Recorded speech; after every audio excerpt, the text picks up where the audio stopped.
If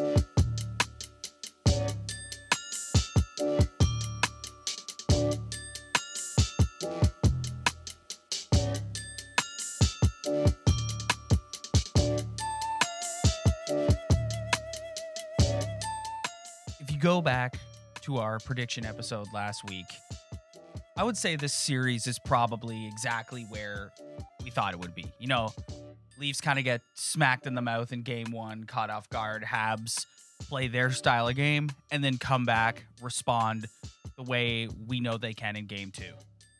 One thing that we didn't predict, though, was the John Tavares situation from game one. And we haven't, this is our first episode since then. We haven't commented on it. Take me through what you were thinking when you saw it happen. Well, number one, like, worried for the guy himself. Like, that's just obvious. Like, obviously, like, head injuries are very serious, and he got absolutely leveled. Like, he got hit by a train, and to see him go down like that and to get up and the way he kind of keeled back, like, that wasn't... The keeling back part was like, that was like, oh my God. That wasn't easy to watch, and obviously his health is, like, number one, but I mean, I'm also a fan of this team, and hockey's got to go on. You got to play on, and there's your number two centerman down and probably gone for the rest of the playoffs. And just one of the things that I kept saying last week was they finally have a fully healthy lineup. Yeah. They're finally going to ice a fully healthy lineup. And what was that, 11 minutes into the game? Yeah. Boom. And he's... You know, Kyle Dubas spoke to the media yesterday and basically said, you know, no structural damage, but he does have a concussion, which is like he's done. Yeah. He's done. And he's got a sprained MCL in his knee. Yeah. And I'm with you. I just don't see, you know, it's hard to predict head injuries. Yeah. Like there's no real timeline on recovery. Like they said the MCL will take 2 weeks. It's the same injury that Hyman had.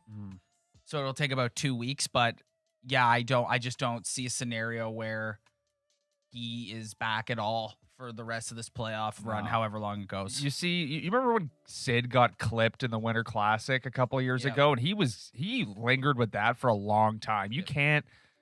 We're at a point in time where you can't take any risks with head injuries. Like he's done. Like even if he begins to feel better, you got to add another month to that because like he's still got a couple of years left in his career. So like it sucks for this team. It sucks for the depth. It sucks for this whole playoff run, but he's done. And I was just thinking back selfishly being like, well, here's another scenario where we're in the playoffs and we lose a top centerman that we're going to need to be succala la Nazem Kadri getting suspended.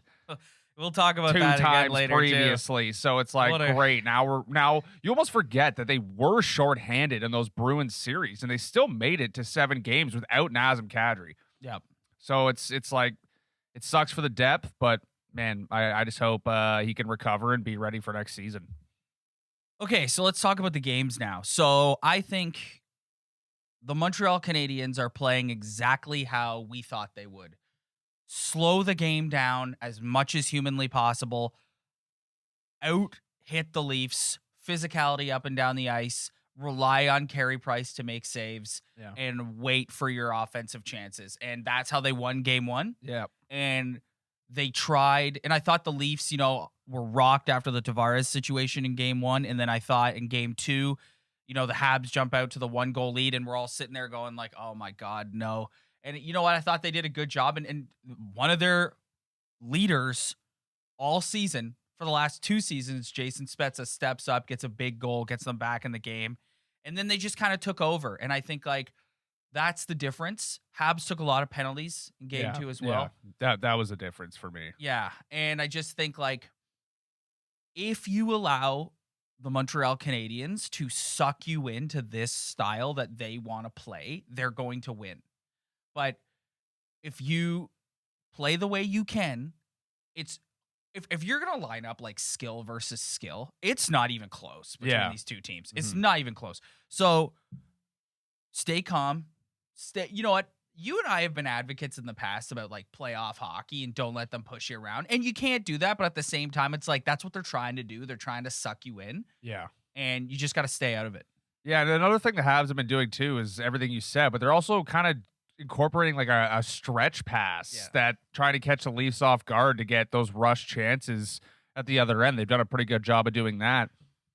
But I thought in game 2, the biggest difference was the power plays. Like the Leafs, what were they going like 4 or 5 in a row? And you're looking for those even up calls, and it just never came. Yep. And I mean, how bad is your team? How bad is your team that you can't cash in on those power play opportunities? The Leafs finally did. I texted you being like, great, here's the story of the game. They're going to go 0 for 4 on the power play, and they're going to somehow lose this game. But they found a way to cash in and win. And I think them taking advantage of those power plays was the difference. And there was no even up calls. They were on the power play for basically the second and third period, it seemed like. Yep. And I just thought at that point the skill took over, and then they ended up kind of dominating the game in the end. And then the first game, I didn't think the Leafs were that bad in the first game. No, I don't think they were either. I think they got sucked into the Montreal game plan. Yeah, I think they were okay. I thought they had a couple okay power play opportunities. Obviously, they gave up the shorthanded goal. Rasmus Sandin's speed got exposed in that when Paul Byron just blew by him. I think Mitch Marner on the power play especially has been, I don't know what he's doing out there on the power play. I think for a guy who sets up so many nice goals and is such a catalyst for setting up goals for this hockey team, I think he is just lost out there on the power play. Well, he's one of the so I wanted to kind of move into like positives and negatives with you. He was one guy that I know was going to come up in this part. So let's do positives first though. I'll go first. I think William Nylander has been excellent in both of these games. I think he's stepped up. His compete level has been fantastic. He's playing a playoff style where he's not worried about style points. He's just worrying about generating offense, creating offense. Having Nick Foligno out there is giving him some space, I'm finding. And I'll use that into my second positive. I thought moving Nick Foligno to the middle last night actually worked out. Yeah. And I thought that was a great decision by Sheldon Keefe. And I also think, Sheldon Keefe, I think after game 1, he recognized that adding some of the elements, like bringing in Riley Nash, who I don't want to dump on Riley Nash. Like the guy didn't play all year. It's so hard. You're seeing it with Hyman a bit too, where it's like when you come back from an injury, especially in playoff hockey, and you're injected into like the intense, high speed, high intensity atmosphere of the playoffs, it's hard. So I'm not going to dump on Riley Nash, but I thought Keefe recognized that we need some more speed in our lineup. So Galchenyuk and Engvall draw in for game 2, which I think helped. But yeah, I think to me, William Nylander has been excellent in both of these hockey games. Yeah, I agree. He's been absolutely phenomenal. And I know what you're saying with the guys being behind. We talked about this on our episode before the playoffs started, that third line, it seemed like the shutdown line. But if you're a guy like Riley Nash, you're sitting on the sidelines for that long, man, it's hard to draw in. Yeah. It's really difficult to draw in. And then you have John Tavares go down with an injury. And then you kind of realize, okay, there goes some of our scoring that we're going to rely upon. And we have made comments about Pierre Engvall in the past. He draws in, and Galchenyuk draws in. I think that's all because speed, number one, and two, they have the ability to chip in offensively. And I thought both of them created offensive opportunities in game 2. So, I mean, it's tough for Riley Nash. I feel bad for him because I think he's a really good player. But at this point, it's like you got to go with the guys who are fresh and the guys who are moving their legs right now, who've had some reps, because he looked a little behind in game 1. Give me your biggest positive through the first 2 games. Man, I don't know. I think just the overall presence of Foligno, Simmons, Thornton, Spezza. I think that, for me, not that they've changed so much the results of the game, but you can just see when Wayne Simmons, Thornton, and Spezza are on the ice, like they're not taking any shit. No. And they're the veterans, and then they're clearing guys in front of the net. Like, I think I love the most about this series, and this is such an old school take, and all the new school guys are going to roll their eyes when they hear this, but whenever there's a Hab in front of Jack Campbell, he is cleared immediately. Yep. Like, he is cleared out of the way immediately. And I think what made losing to Boston so hard was obviously the heartbreak in game 7, but you were getting your ass kicked while you were doing it. And it was like there's nothing they getting bullied. You're getting bullied while you're losing and getting embarrassed. So that's what makes it so hard to watch. It makes me like sit at home and be like, I wish I was playing. And I would give him a shove. And I just find that even though the Habs are playing physical, whenever there's a crowd in front of Jack Campbell, it's out of there. It's gone. And I think all those guys have done a great job of adding just that extra physicality. Like, it got a little chippy there for a bit after the whistles. And those guys were in it the whole way. And Joe Thornton was in it the whole way. And I just think that has been my favorite part so far of the 2 games in this series. Someone needs to I'm trying to not get emotional in my analysis, but I realized this last night watching game 2. You do get emotional watching this. One, I would like somebody to do something about Ben Sherratt. He was the one who initiated the Tavares play with his greasy hit, which ended up taking out Tavares' knee. And the ridiculous Hail Mary desperate challenge last night from the Habs.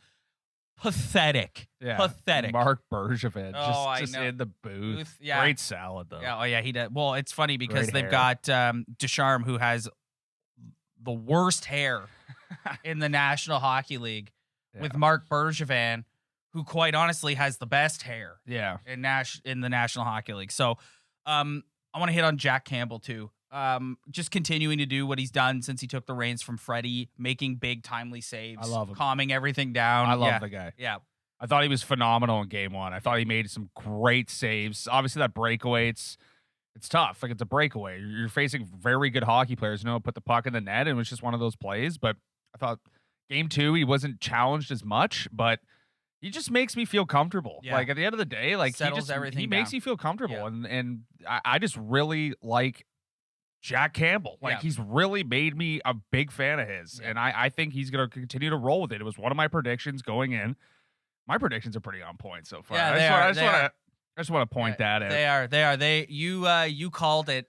You called the losing game 1 and everybody freaking out. I called that. I called the third line being broken up immediately. Mm-hmm. Obviously, the Tavares injury was a factor in that. And, Jack Campbell was going to be solid. I mean, it's only 2 games, but, man, I think so far my biggest takeaway in this series compared to them playing the Bruins and the Capitals or even the Blue Jackets, even though I don't really count that one as much because 5 games is pretty tough. But I think when I'm watching them play the Canadiens, even though there are points in the game where they are getting outplayed and you feel a little nervous, this is the first time where I believe that they're just the flat out better team. Yes. So, like, even when they're getting outplayed and when things don't look good, I always have faith in this series that they have the ability to turn it around and almost turn into almost start dominating them, and as they did in game 2, because when they went down to the Bruins, it's like it almost seemed like they were always going to lose because the Bruins were just a flat out better hockey team. I just feel better because I know they are a better hockey team than the Montreal Canadiens. So even when things aren't going well, I'm trying to keep that positive outlook that this team could turn it on and be way better than this team any minute of this hockey game. You saw that in game 2 with the Matthews goal. Like, at that point, it was pretty, like, the Leafs weren't yet, hadn't kicked it into the next gear, and Hull goes down and kind of does this, like, shot pass on Price, and Matthews is there to bang in the rebound. And to your point, it's like you're one bounce away. Like, because you are so much better from a skill perspective that you are one bounce away. Yeah. All right, I want to talk about things that I don't want to use the word, like, negatives. I just want to say things that we think need to be cleaned up going forward in this series. And I think for me, I agree with what you said earlier. I think they haven't been terrible they weren't terrible in game 1, excuse me. They were great in game 2, but they played well in game 1. It just didn't go their way. I do think we need to discuss number 16 though. You don't want to go too far into negative town, but there are some concerns. So here's my issue with Mitch Marner. You need to look.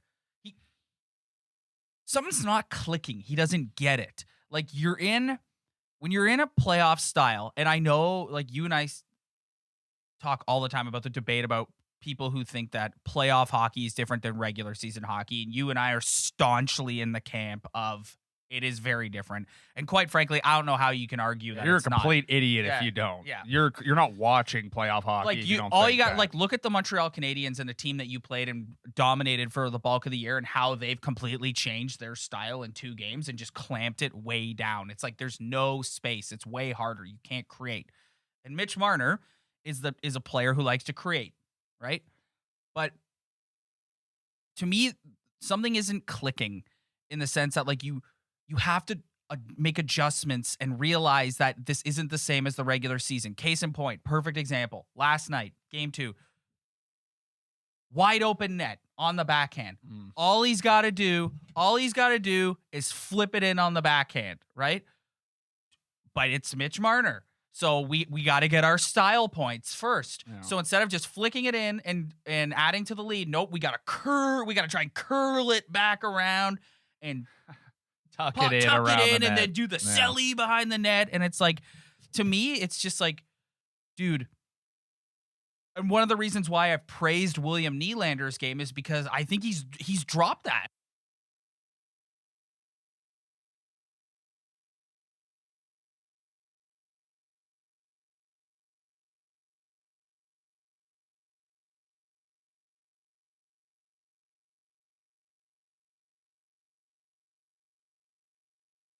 Got a rebound, scored. Yep. That's playoff hockey. Yep. Absolutely. Get it through your head, please, because you're such an important piece of this team. You're such an important piece of Auston Matthews' game and success that we need you to figure it out and stop trying to Just stop. Yeah. Stop. That's all I gotta say. His game is time and space, and it's pretty clear that you don't have as much time and space in the playoffs. Everybody knows that, and I think he's just got to find a way to tweak his game a little bit to realize that sometimes when you make the pass to the open guy, that open guy's not going to have the same time as he did before, and you're not going to have the same time to make that pass either. Like you said about the Matthews goal, it's like Carey Price right now, you're not going to beat him like one-on-one. No. He's either going to be in great position or you're going to shoot it right in his chest, or there's going to be a guy on you who's going to stick check you, and that's it. Like the Spezza goal, he beat him clean on a wrist shot, but that's because it was kind of a weird play. Spezza was coming in. He kind of just found the puck and he took a quick shot, which is why he scored. But you look at all the goals are going to be kind of like banging goals. Matthews banging goal. Nylander's goal there was a scramble and pucks were going everywhere, and the puck found him at the point. And he just took a shot quick, and that's what happens. It's just. Mitch Marner, for me, though, is driving me absolutely insane on the power play. I think for a guy who's so talented for passing the puck, he's an awful power play quarterback. Yeah. Him and Sandin quarterbacking that power play, I think he should be replaced on the power play in his position. I just don't think he's not a threat to shoot at all. So just to be clear, you're not advocating that he comes off the power play. No. You're advocating that he is removed from the role that he's currently in. Yeah. I just don't like. I think about the power plays. I think about McDavid. I think about Draisaitl. Two guys who are threats to shoot, who are kind of the quarterbacks. You look at Kucherov and Stamkos. Both guys can pass. Both guys can hammer the puck. You look at Matthews and Marner. Everyone knows Auston Matthews shooting the puck. Yep. And teams are figuring that out. Yep. And Mitch Marner is like the least threatening guy to shoot the puck in the NHL. No one's afraid of him at all. And then Sandin quarterbacking the point. He's been pretty good, but I mean, last night he clapped that one in. That was nice. But they just need to find more options. I think William Nylander is a better option for that spot on Mitch Marner's spot on the power play. I had one point last night where after the backhand debacle that I just talked about, I had one point where I was so hot at Mitch Marner that I was like, flip him and Nylander. Like, bring Nylander up and let Nylander play a couple shifts with Matthews, and let's see what happens here, because this is ridiculous. And I don't want to get too much on the hype train, but I think even Jason Spezza in that spot too could work, because those guys, him and Nylander, have a shot. They can shoot the puck and they can also pass. And I just think Marner right now, he's a one-trick pony on that power play, and I just think he's kind of the problem of why Auston Matthews isn't getting the great opportunities that he's getting on the power play, because. Just like, okay, Mitch, like, we'll just stand back here. You can pass. Well, you're not going to shoot, so whatever. I'll go cover this guy. You go cover that guy. And it's just, I just think his game, he just needs to find that niche where he kind of balances his time and space with a little more playoff intensity and realize he doesn't have the same space as he did in the regular season. So we're heading into games 3 and 4 in Montreal. 2 games in 2 nights. You don't see that a lot in the playoffs, like a back-to-back Monday, Tuesday. It's pretty self-explanatory. I think, you play the way you did in game 2 and you don't get sucked into the Habs game plan and you dominate puck possession, which they've done for the bulk of both games. Yeah. And you just You stop trying to do pretty little passes and you just bang in every opportunity you have against Carey Price, who has shown up to play in this series. He's Carey Price.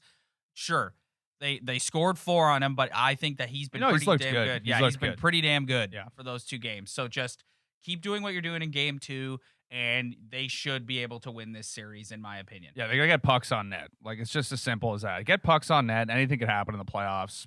Scramble goals, second chances.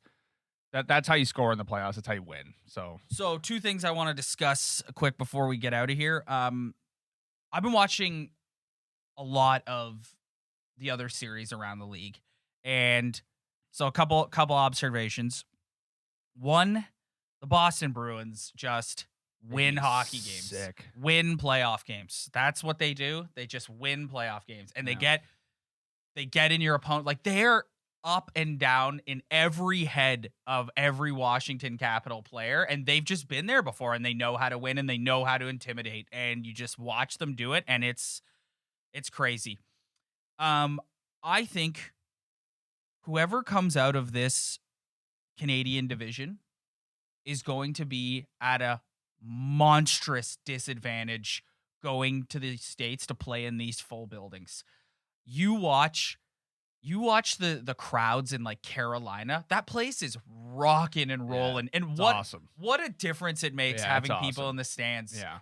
So I've been watching that, and I've been going, like, honestly, like, I don't even want to talk about the Leafs. I want to talk about any of these 4 teams. Whoever wins this division, it's like you got to go and you got to play. And it depends, like, because different states in the U.S. have different rules. So it's like some buildings are at like half capacity, and then you got like Carolina and Vegas, which are like sold to the rafters, and those places are rocking. So yeah, well, we got to get there. Yeah. So I mean, if they get there, I'll be pretty happy, and I'll worry about it then. But no, I agree with you. You kind of forget and all those teams are so good. Yeah. Like the Bruins are good. The Islanders and Pens are good. Yeah. The Hurricanes, the Lightning, the Avalanche, Tampa. Like they're all just Tampa's just like good, the Florida Panthers won that division, and Tampa's just like, okay, we're gonna play playoff hockey now, and they're up 3-1 in that series. Kucherov comes back, and it's just like, we're still the best team in hockey. I think that we'd also be remiss before we get out of here if we didn't talk about Nazem Kadri. Oh, buddy. Like, I think he's just a guy who gets totally caught up in the excitement and high energy and adrenaline of the playoffs, and he just loses control. Yeah. 8 games. 8 games. And it made me feel better about the Leafs getting rid of him because that was the problem. Like, it wasn't so much about what he contributed. It's like when you needed him most, he was in the press box, suspended. And he did it again. Yeah, he did it again. He did it again. On like a really, really stupid, reckless hit. Dude, you don't need to make that hit. Yeah. Like, you don't need to do it. I get finishing your checks, but the guy just shot the puck, and he's kind of in the slot, between the point and the slot, and it's like, dude, you could have just left that one alone. You leave your feet and launch yourself into him and nail him. Yeah, it's dumb. Yeah. It's really stupid, and I feel bad for him because I have a soft spot for Naz, obviously, like most Leaf fans, but it just shows you, like, the guy. Yeah, you're right. He just loses control in the playoffs. Yeah. He gets too excited. He wants to contribute. He wants to assert himself physically, and he just always goes about it the wrong way. Yep. So, man. In any event, we got back-to-back games 3 and 4. Let's hope that by the time we get together to do the next episode that we're in a favorable position. Thanks for everybody for checking out this week's episode. If you like what you see, head to our Instagram at Talkin' Buds Podcast. Like, subscribe, share, tell your friends. Every little bit helps, and we really appreciate it. We'll catch you guys next time.